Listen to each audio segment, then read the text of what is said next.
Poilao Kaitorni paiple hambai maro.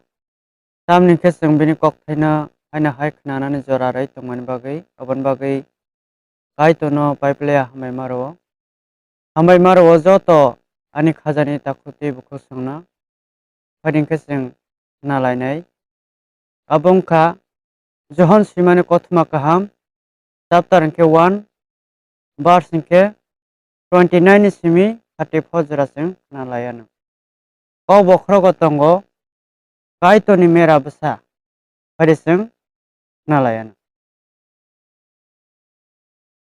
Tini salo Jisuno bini faising faima nogoi johon hai hini saka.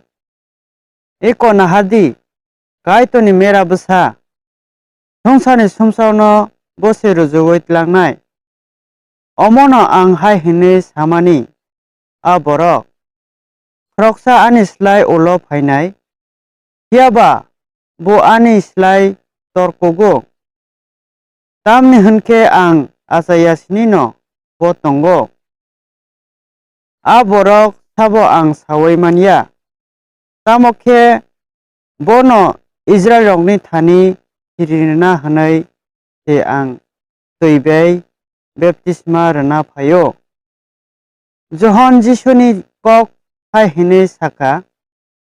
Ang polano haro haike nokhani birklai bini sago tongphaima nokha.